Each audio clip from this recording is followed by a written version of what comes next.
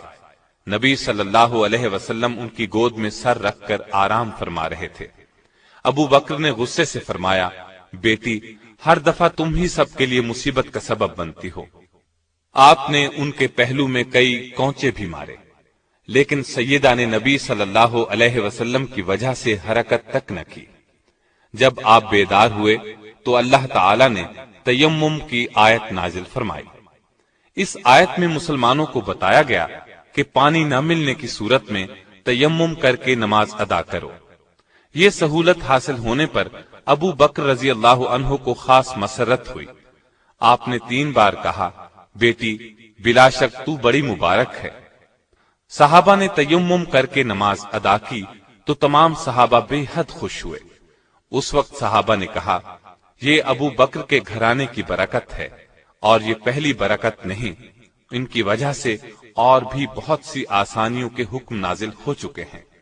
سیدہ عائشہ جوانی میں بیوہ ہو گئیں۔ آپ رضی اللہ عنہا نے رسول اللہ صلی اللہ علیہ وسلم کے ساتھ صرف 9 سال گزارے۔ رسول اللہ صلی اللہ علیہ وسلم کی وفات کے وقت عائشہ صدیقہ رضی اللہ عنہا کی عمر صرف 18 برس تھی۔ نبی صلی اللہ علیہ وسلم نے اپنی زندگی کے آخری دن سیدہ عائشہ کے حجرے میں گزارے، انہی کی آغوش میں انتقال فرمایا۔ آپ کی تدفین آپ ہی کے حجرے میں ہوئی۔ آپ کے بعد سیدہ نے 50 سال بیوگی کی زندگی گزاری۔ نبی صلی اللہ علیہ وسلم کے بعد سیدہ عائشہ صدیقہ رضی اللہ عنہا کے والد خلیفہ بنے، 2.25 سال تک خلیفہ رہے، پھر ان کا بھی وقت آن پہنچا۔ ان کے بعد سیدنا فاروق اعظم خلیفہ ہوئے۔ ان کے زمانے میں تمام ازواج مطہرات کو 10-10 ہزار اور سیدہ عائشہ کو 12,000 سالانہ وظیفہ دیا جاتا تھا۔ جو ہی یہ سالانہ خرچ ملتا غریبوں میں تقسیم کر دیا جاتا۔ سیدہ عائشہ رضی اللہ عنہا سیدنا عثمان، سیدنا علی اور سیدنا حسن بن علی رضی اللہ عنہم کے ادوار خلافت میں بقید حیات رہیں، حتیٰ کہ سیدنا امیر معاویہ رضی اللہ عنہ کی مدت خلافت ختم ہونے سے 2 سال پہلے 17 رمضان المبارک 58 ہجری کو انتقال کیا۔ اس وقت آپ رضی اللہ عنہا کی عمر 63 برس تھی۔ اس حساب سے انہوں نے خلافت معاویہ میں اپنی عمر کے آخری 18 سال بسر کیے۔ آپ کی وفات پر سارا مدینہ بلکہ پوری دنیا اسلام غم میں ڈوب گئی۔ اللہ تعالی نے آپ کو اولاد مرحمت نہیں فرمائی۔ سیدہ عائشہ کے دل میں اللہ کا خوف کوٹ کوٹ کر بھرا ہوا تھا، اپنا سب کچھ خیرات کر دیا کرتی تھی، یہاں تک کہ روزہ افطار کرنے کے لیے بھی کچھ نہ بچاتی۔ نبی صلی اللہ علیہ وسلم کے ساتھ رات کو تہجد پڑھا کرتی تھی، اکثر روزے رکھتی تھی، حج کی سختی سے پابندی کرتی تھی، غلام آزاد کرنے کا بہت شوق تھا۔ ایک مرتبہ 40 غلام آزاد کیے۔ پردے کا خاص خیال رکھتی تھی۔ آپ رضی اللہ عنہا کی روایت کردہ احادیث کی تعداد 2210 ہے۔ ان میں سے صحیح بخاری اور صحیح مسلم میں 286 احادیث ہیں۔ آپ رضی اللہ عنہا صرف قرآن اور حدیث کے علوم ہی نہیں جانتی تھیں، بلکہ تاریخ، ادب، خطابت اور شاعری میں بھی انہیں مہارت تھی۔ عورتیں اکثر ان سے مسائل پوچھنے کے لیے آتی۔ نبی صلی اللہ علیہ وسلم آپ کے حق میں دعا فرمایا کرتے تھے، اے اللہ، عائشہ کے اگلے پچھلے، پوشیدہ اور ظاہر تمام گناہوں کو اپنے دامن مغفرت سے ڈھانپ لے۔ آپ یہ دعا سن کر بہت خوش ہوتی۔ سیدہ عائشہ کی ایک خاص خصوصیت یہ بھی ہے کہ سیدنا جبریل علیہ السلام نے سیدہ کو سلام کیا۔ اللہ تعالی نے آسمان سے آپ کی برات بذریعہ وحی نازل کی۔ پوری 10 آیات اس سلسلے میں نازل ہوئیں۔ آپ کے علاوہ رسول اللہ صلی اللہ علیہ وسلم کے نکاح میں کوئی اور کنواری نہیں آئی۔ رسول اللہ صلی اللہ علیہ وسلم سیدہ کے بستر پر ہوتے تو وہیں وحی آ جاتی۔ یہ شرف کسی اور زوجہ مطہرہ کے حصے میں نہیں آیا۔ اللہ تعالی نے اپنے نبی کی روح اس وقت قبض فرمائی جب آپ کا سر سیدہ کے سینے سے لگا ہوا تھا۔ انتقال بھی اسی رات ہوا جس رات ان کی باری تھی۔ آپ صلی اللہ علیہ وسلم انہی کے حجرے میں دفن ہوئے۔ اللہ تعالی کی سیدہ عائشہ رضی اللہ عنہا پر ہزار رحمتیں۔